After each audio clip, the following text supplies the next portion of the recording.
summoned the satraps, prefects, governors, advisors, treasurers, judges, magistrates, and all the other provincial officials to come to the dedication of the image he had set up.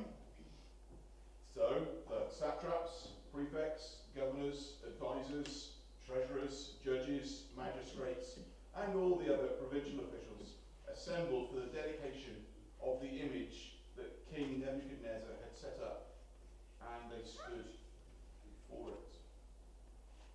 Then the herald loudly proclaimed, "Nations and peoples of every language, this is what you are commanded to do.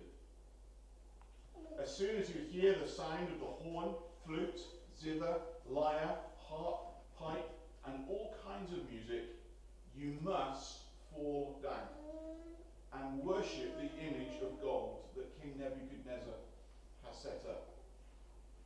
Whoever does not fall down and worship will immediately be thrown into a blazing furnace." Therefore, as soon as they heard the sound of the horn, flute, zither, lyre, harp, and all kinds of music, all the nations and peoples of every language fell down and worshipped the image of gold that King Nebuchadnezzar had set up. At this time, some astrologers came forward and denounced the Jews. They said to King Nebuchadnezzar, "May the king live forever. Your Majesty has issued a decree that everyone who hears the sound of the horn, flute, zither, lyre, harp, pipe, and all kinds of music must fall down and worship the image of gold, and that whoever does not fall down and worship will be thrown into a blazing furnace. But there are some Jews whom you have set over the affairs of the province of Babylon, Shadrach, Meshach, and Abednego, who pay no attention to you, your Majesty. They neither serve your gods, nor worship the image of gold you have set up." Furious with rage, Nebuchadnezzar summoned Shadrach, Meshach, and Abednego. So these men were brought before the king. And Nebuchadnezzar said to them, "Is it true, Shadrach, Meshach, and Abednego, that you do not serve my gods, or worship the image of gold I have set up? Now when you hear the sound of the horn, flute, zither, lyre, harp, pipe, and all kinds of music, if you are ready to fall down and worship the image I made, very good. But if you do not worship it, you will be thrown immediately into a blazing furnace. Then what God will be able to rescue you from my hand?" Shadrach, Meshach, and Abednego replied to him, "King Nebuchadnezzar, we do not need to defend ourselves before you in this matter. If we are thrown into the blazing furnace, the God we serve is able to deliver us from it. And he will deliver us from your Majesty's hand. But even if he does not, we want you to know, your Majesty, that we will not serve your gods, or worship the image of gold you have set up." Then Nebuchadnezzar was furious with Shadrach, Meshach, and Abednego, and his attitudes towards them changed. He ordered the furnace to be heated 7 times hotter than usual, and commanded some of the strongest soldiers in his army to tie up Shadrach, Meshach, and Abednego and throw them into the blazing furnace. So these men, wearing their robes, trousers, turbans, and other clothes, were bound and thrown into the blazing furnace. The king's command was so urgent and the furnace so hot that the flames of the fire killed the soldiers who took up Shadrach, Meshach, and Abednego. And these 3 men, firmly tied, fell into the blazing Nebuchadnezzar leaped to his feet in amazement and asked his advisors, "Weren't there 3 men that we tied up and threw into the fire?" They replied, "Certainly, Your Majesty." He said, "Look, I see 4 men walking around in the fire, unbound and unharmed. And the 4th looks like a son of the gods." Nebuchadnezzar then approached the opening of the blazing furnace and shouted, "Shadrach, Meshach, and Abednego, servants of the Most High God, come out, come here." So Shadrach, Meshach, and Abednego came out of the fire. And satraps, prefects, governors, and royal advisors crowded round them. They saw that the fire had not harmed their bodies, nor was a hair of their heads singed. Their robes were not scorched, and there was no smell of fire on them.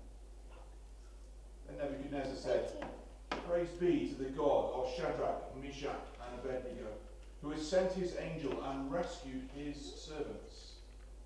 They trusted in him and defied the king's command, and were willing to give up their lives rather than serve or worship any god except their own God.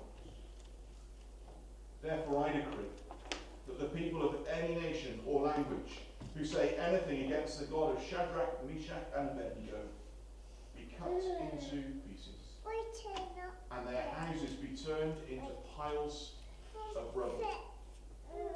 For no other God can save in this way." Then the king promoted Shadrach, Meshach, and Abednego in the province of Babylon. Well, let's dive straight into the story and pick out some lessons to learn as we work through. It's an amazing chapter, isn't it? And quite stunning. Just look again at verses 1 to 7 and notice it's a case of worship or die. Nebuchadnezzar makes an image of gold. You wonder whether his dream of chapter 2 has inspired him.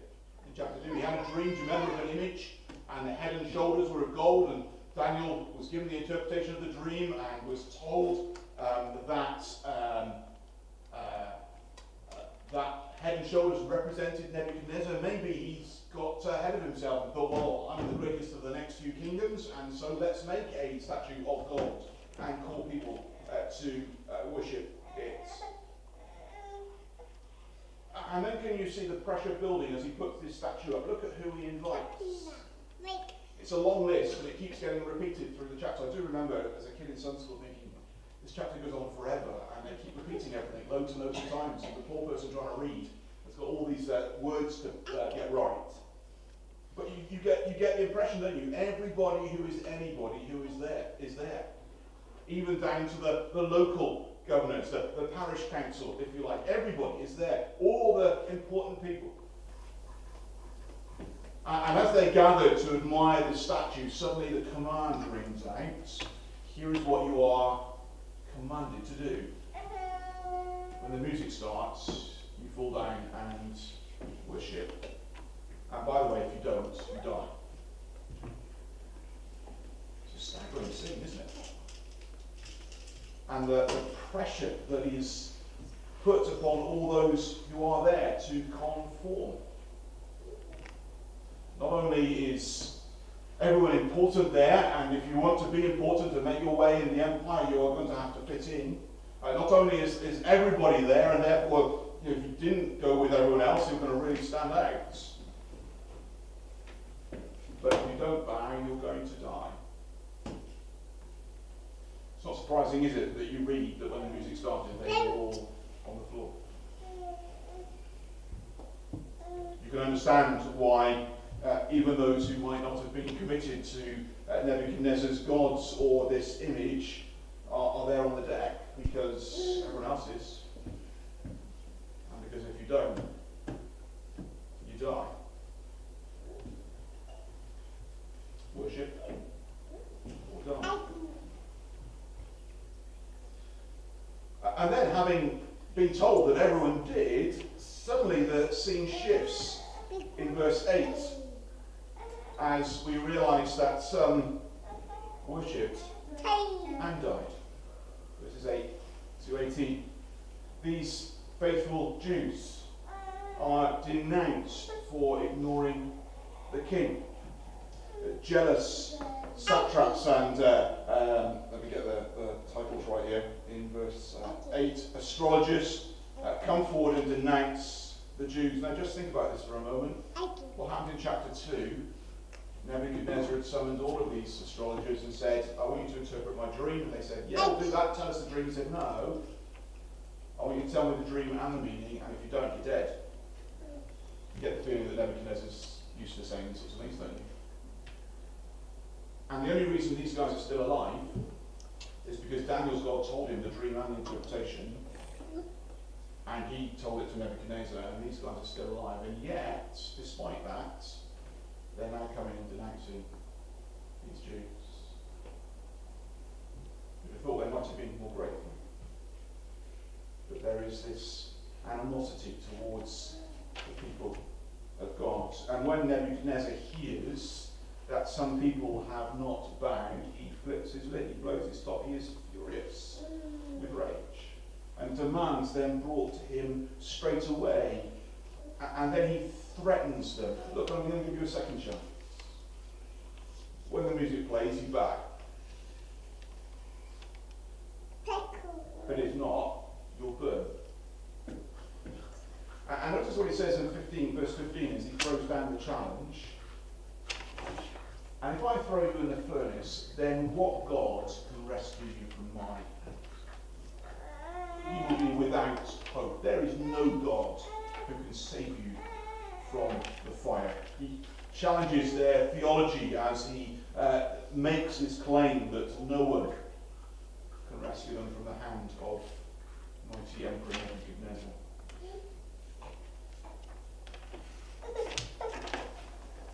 What would you do?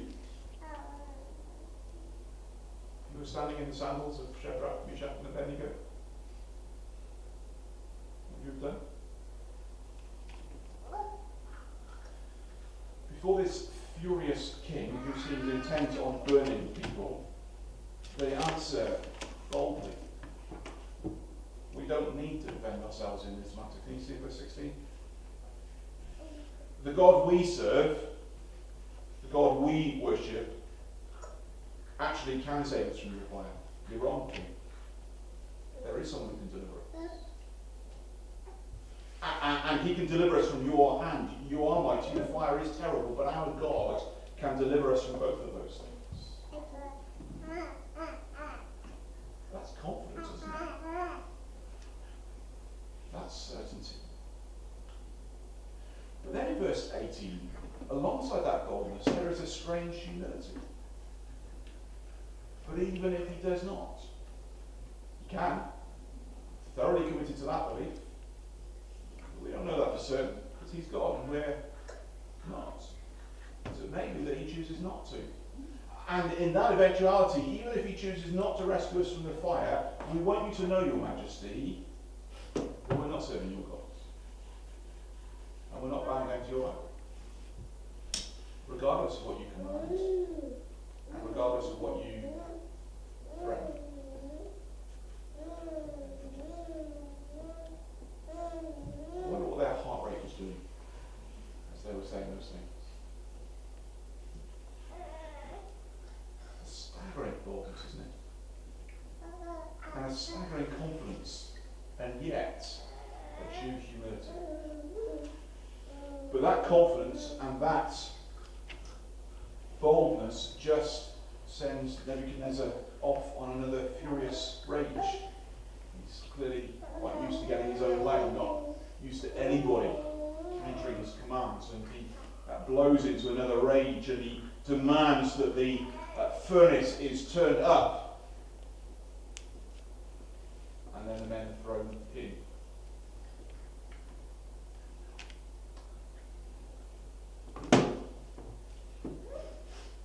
We're not told what's going through Shadrach, Meshach, and Abednego's mind at this moment. Well, that must have been utterly terrifying, wasn't it? The Bible never paints treats any follower of God as a superhero, immune from all the temptations and challenges of being human. That must have been utterly terrifying.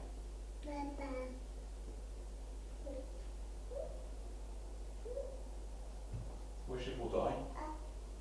No, we will worship and die. And now finally, see preservation, presence, praise and promotion. Nebuchadnezzar leaps to his feet. He cannot believe what he is seeing. He's just seen some of his toughest guards killed by the heat before they've got near the furnace. These 3 men have been cast into the furnace, and he leaps to his feet and says to his advisors, "Didn't we throw 3 in?" "Yes, sir." You wouldn't dare counter him, would you? So he says, "Well, hang on. I threw 3 in. Why can I see 4 walking around in the fire, unbound and unharmed?" Just think about that statement for a moment. For those of us who know the story, it's so familiar, but they've been thrown into a fiery furnace that's killed the toughest guards because of the heat, and they're walking around, unbound and unharmed. That is unbelievable, isn't it? They are preserved in the midst of the flames. John Calvin said if God had wanted, he could have extinguished the flames of the fire to preserve them. Instead, he preserved them in the fire. It's even more remarkable, isn't it? It wasn't as though as they threw in, some wind came and blew the fire out. No, they're preserved in the fire. It's preservation. Nebuchadnezzar says, "No God could rescue you from my hand and from the fire." And our God can. And did. But more than just preserving them, look at what happens to them in the midst of the fire. There's not 3, there's 4. There's a presence with them. And not just a nice feeling, but a personal presence. A person is with them. Now, who is it? Nebuchadnezzar in verse 25 says he looks like a son of the gods. And then later on, I can't see the verse, he talks about an angel being with them. Who is it? We don't know for sure, but I think you can make a very good case to say it's the Lord Jesus Christ. The angel of the Lord. The one who comes in the flesh, almost before he comes in the flesh, delights in coming, in the appearance of a man, and is present with his people. And there, in the flames, in the furnace, the 3 are fellowshipping with God. Preserved, and he is present with them. And Nebuchadnezzar, he can't stop giving commands, can he? He yells into the fire, "Come out! Come here!" But how does he address them, verse 26? "Servants of the Most High." Nebuchadnezzar's approach to them and their God, his opinion of them, has completely changed now. There is praise here. And he's so struck by what he was seeing, verse 28, he says, "Praise be to the God of these men. He sent his angel, he rescued his servants." And look at his testimony, verse 28, "They trusted in him and defied the king's commands and were willing to give up their lives rather than serve or worship any god except their own gods. And he vindicated them. Therefore, anyone who badmouths this God is going to be cut into pieces. He can't help himself coming from condemning people who disobey his laws." But his attitude has completely changed. And he praises the God of these men. And then in verse 30, he promotes them. They are promoted to the province of, in the province of Babylon.